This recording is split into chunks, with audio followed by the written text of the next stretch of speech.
병화, 양의 화, 병화는 우리가 태양에 비유합니다. 태양은 만물을, 생명체를 태어나고 자라게 하죠. 나무를 낳아서 기르는 역할을 합니다. 따뜻함으로, 온난함으로 생명체를 기르고, 그리고 병화는 환한 밝음을 내려줘서 사물을 관찰하고 모든 것을 훤히 바라보게 하는 현명함을 주기도 합니다. 그래서 사주에 병화가 있는 사람들은 너 그거 어떻게 알아? 그러면 이렇게 말해요. 난 그냥 알아. 이렇게. 병화는 우리가 환한 데 나가면 사물이 그냥 눈에 확 들어오듯이 그냥 사물을 잘 관찰하는, 그냥 잘 아는 현명함이 있습니다. 깜깜한 데서 불을 탁 켜면 온갖 것이 눈에 확 들어오는 것처럼 사주에 병화가 있는 사람들은 그렇게 밝게 관찰하는 능력이 있고 아주 지혜가 뛰어나서 현명함을 가집니다. 병화는 그래서 생명체를 자라게 하는 게 가장 중요한 역할이에요. 그럼 생명체를 자라게 하니까 태양이 그냥 좋은 초목만 자라게 하는 것이 아니라 독버섯도 잘 기르잖아요. 잘 크게 하듯이 병화가 좋은 것도 기르기도 하지만 몸 안에 나쁜 것도 잘 길러서 병화가 있거나 또 병화운이 오면 이렇게 또 암종도 잘 기르는 그런 역할도 합니다. 그래서 모든 생명체를 잘 기르는 역할을 병화가 합니다. 근데 이제 병화도 만약에 병화가 지나치면 여름에 너무 해가 내리쬐고 더위가 계속되고 그러면은 만물을, 초목을 태워버려요. 그리고 땅도 말려버리고, 그래서 생명체를 또 죽여버리는 그런 나쁜 역할, 독의 역할도 합니다. 그럼 만약에 사주에 병화가 너무 지나치다 그러면은 너무도 우매하죠. 이렇게 너무 밝아서 안 보여서 눈을 이렇게 가늘게 뜨고 오히려 관찰을 또 할 수 없는 그런 어리석음을 가지기도 합니다. 그래서 이제 병화가 뭐가 있어야 되느냐? 병화가 이제 제일 중요한 게 생명체를 기르는 역할이니까 토가 있어야겠죠. 토에서 습을 올려서 생명체인 목을 기릅니다. 그럼 다시요. 병화가 토를 만나 습기를 올려서 목을 기른다. 그럼 이거는 어떤 의미냐면요. 좋은 장소에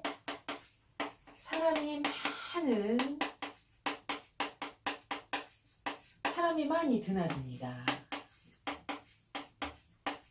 그러면 당연히 태양이 있고 환하게 밝고 또 좋은 땅이잖아요. 습기가 올라오는 습이 있는 옥토에 좋은 나무가 자라니 우리는 이거를 명소라고 합니다. 그래서 병화는 토를 만나 수가 토에 스며들어 나무를 길러야지 좋은 명소의 역할을 한다. 병화의 제대로 된 역할을 합니다. 다시요. 병화가 수를 만나면 온난하게 해줘서 이 수를 생명수로 만드는 것이죠. 그러면 그 다음에 또 이 수가 생목해서 나무를 잘 기릅니다. 그래서 병화가 수를 만나고 토에 나무를 잘 기르면 지혜를 지닌 좋은 사람을 기르고 자기 자신도 지혜를 지녀서 좋은 실력을 쌓는 그런 것에 비유합니다. 또 병화가 금을 만나면 미래를 대비하여 실력을 쌓는 그런 미래 대비하는 현명함을 발휘합니다. 그러면은 병화가 토를 만나고 수를 만나서 토에 유입되어 나무 생명체를 기르는 것이 병화의 역할입니다. 그래서 이 모든 오행들은 병화가 있어야 자기의 본분을 다 할 수 있습니다. 토가 병화가 없으면 지혜롭지 못하고 토가 병화가 없으면 나무가 있어도 나무를 기르지 못하는 것이죠. 수가 목이 있다 하고 토가 있다 한들 병화가 없으면 습기를 올려서 생명체를 기르지 못하는 것이고 목이 병화를 만나지 못하면 목이 자라나지 못하는 것이에요. 그래서 모든 오행은 병화를 만나야 자기 오행 본분의 실력을, 자기 오행 본분의 역할을 다 할 수 있습니다. 그래서 병화가 없는 오행들은 어떻게 생각하면 자기의 가진 그 모든 본분이나 자기의 그 능력을 다 발휘하는 것이 아니라 생존을 위해서 힘껏 살아가는 것이죠. 또 거꾸로 말하면 병화가 다른 오행들을 만나지 못하면 병화의 본분인 생명을 기르고 타인에게 혜택을 베푸는 자기 본분에 공을 발휘하지 못하는 것입니다. 그래서 다른 오행들 목, 수, 토, 금이 병화를 만나지 못하면 자기의 고유한 자질을 살려 자기의 모든 역할을 다 발휘하지 못하고 병화가 이런 다른 오행을 만나지 못하면 자기가 할 수 있는 큰 덕을 베풀지 못하는 거죠. 그래서 병화의 조건을 여기서 다루어 봤고요. 병화의 사주를 또 한번 풀어보겠습니다. 여러분, 병화는요, 병화를 쉽게 하늘의 덕이다 그렇게 말해요. 천덕이다. 그래서 병화가 있는 사람은 하늘의 덕을 받았다라고 합니다. 병화가 있는 사람은 사주에 병화 일간이든 또 어떤 형태든 천간에 병화가 있는 사람은 사주의 10%, 인구 전체의 10%만 병화가 있다고 합니다. 병화 사주를 하나 볼게요. 임술, 무신, 병신, 임진. 그래서 이제 병화는 토도 있어야 되고 수도 있어야 되고 목도 있어야 되고 금도 있어야 된다. 그랬는데 병화에게 가장 중요한 것은 여러분 공통보감이라는 책을 보면 병화는 12개월 반드시 무엇이 있어야 되냐면 임수가 있어야 된다. 임수가 꼭 있어야 된다. 이런 말을 합니다. 이건 무슨 의미냐면요.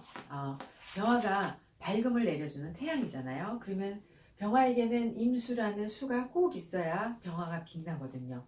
또한 임수도 빛나게 합니다. 그건 어떤 것이냐면요.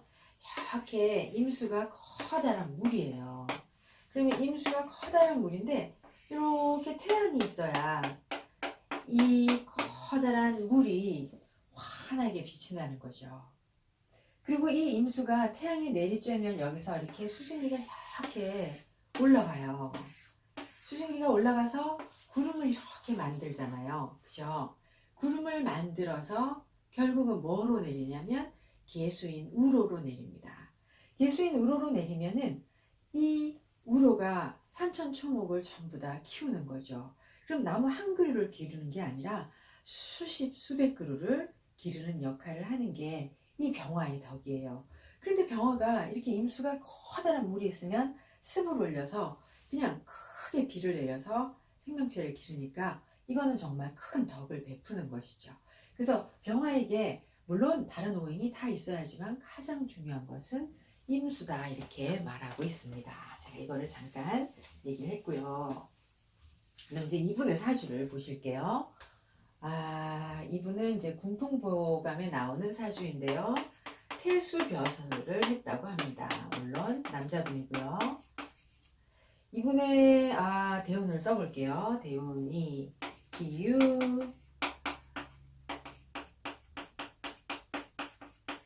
경술, 신해, 임자, 개축까지 쓸게요, 여러분. 개축까지 썼어요. 그럼 이제 이 분을 보겠습니다. 이 사람이 이제 병화라는 사람이고요. 임수가 이렇게 두 개가 있어요. 임수를 육신으로 말하면 편관이죠. 거기다 또 이제 이렇게 신하고 진 해서 수가 굉장히 왕합니다. 우리 이분이 태어난 시간이 아침이시니까 8월의 아침 시간이니까 아주 좋은 모습이에요. 그래서 큰 물 위에 태양이 떠 있는 것이죠. 그러면 이제 이 사람이 습을 올려서 초목에게 베푸는 은혜가 크겠죠.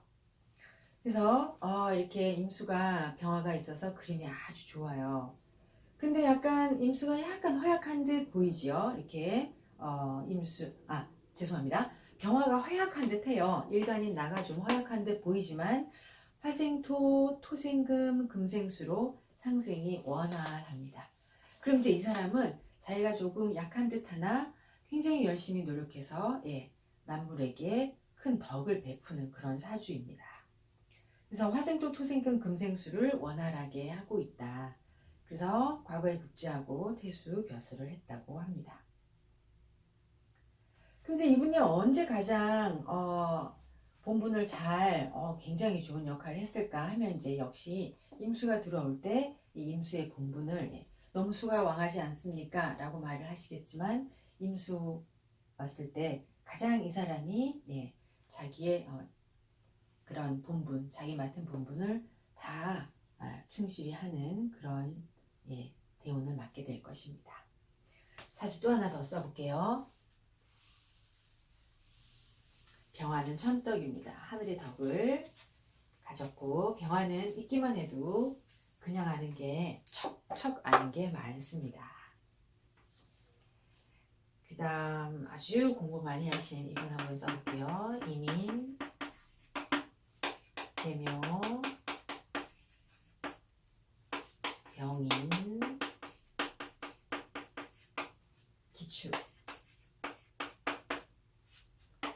남자분 먼저 사주를 굳이 대묘, 갑진, 대운입니다. 을사, 병호, 정민 이 정도. 이분은 병화가 묘월에 나서 축토가 있고 기토, 축토가 있어서 이분의 이 사주 전체를 보면 인묘목을 잘 기르고 있는 거죠. 그럼 이제 수생목을 아주 잘합니다. 좋은 땅에 수가 좀 왕한 듯 하지만 이거는 이 수를 이분이 공부를 많이 하신다는 뜻으로 받아들이면 됩니다. 수생목을 아주 잘하는 분이세요. 그럼 이분은 지금 이제 서울대 철학과 박사이세요. 그래서 지금은 불교 철학을 굉장히 열심히 연구하고 있는 분이세요. 이렇게 사주에 축토가 있는 분들이, 축토가 연구소라고 표현을 하는데요. 이렇게 축토가 있는 분들이 되게 이제 깊은 학문을 연구하고 철학적인 연구를 하고 그런 경향을 많이 보입니다. 이렇게 학자가 아니고 선생님이 아니어도 그냥 일반 직장인 또는 뭐 사업하는 분이어도 축토가 있으면 중년에 주역 배우로 다니는 분들을 많이 볼 수 있습니다. 그래서 이제 축토가 연구를 하고 철학적 연구를 하는 그런 성향이 있다는 것이고요. 이분도 임계 이 커다란 물에 병화가 떠서 이 임계를 환히 습을 내려서 인묘목을 기르는 거니까 이분도 많은 목을 기르고 자기도 굉장히 공부를 열심히 하고 그런 사주의 형상을 가지고 있습니다. 근데 이분이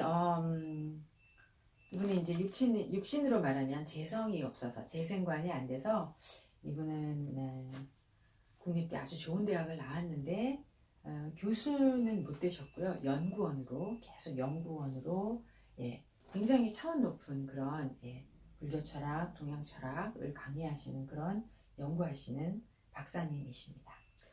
또 병화 사주 하나 더 또 써볼게요. 이번에는 선생님이신데요. 계해, 을묘, 병진, 갑오. 뭐 이분은 사주를 안 쓰더라도 남자분이고요. 고등학교 선생님입니다. 교사, 학교 선생님인데요. 근데 이분은 병화가 진토, 좋은 토를 만나고 나무를 만나고 수를 만나서 이분은 이제 봄에 태어났었으니까 3월에 태어났으니까 3월 봄에는 대개 전부 다 나무를 길러야 되죠. 그래서 갑목도 기르고 을목도 기르고 이분 자체에 근황하고 해서 목을 잘 기르는 그런 사주입니다. 그러니까 수가 토에 잘 유입이 돼서 갑목과 을목을 잘 기르고 있습니다. 없는 거는 여러분이 보시듯이 금이 없지요. 그래서 이제 목이 너무 가지를 벌릴 때 가지치기를 하는 것이 조금 부족해서 이분이 활동을 왕성하게 하는데 좀 이렇게 절제하거나 자제하는 거, 공부하는 걸 막 이 공부도 하고 저 공부도 하고 그런 분일 것이라고 생각이 됩니다. 공부를 열심히 굉장히 잘 하는 분이고 또 하는 일 자체가 수생목이니까 가르치는 일, 학생을 기르는 일, 또 수생목이 잘 되는 분이고 학생만 기르는 것은 아니고요. 상담을 하거나 의사로서 환자를 보살피거나 이런 것도 수생목에 속합니다. 상담을 하거나 사람들을 도와주거나 생명체를 보살피거나 이런 것들이 다 복지 일을 하거나 수생목에 해당합니다. 네, 그래서 오늘은 이 시간 병화를 살펴보았습니다. 여러분 주변의 사주를 찾아서 병화인 사람들의 사주를 보고 수생목이 어느 정도인가, 토가 어느 정도인가, 나무를 잘 기르고 있는가, 어느 계절에 낳는가 한번 살펴보시기 바랍니다.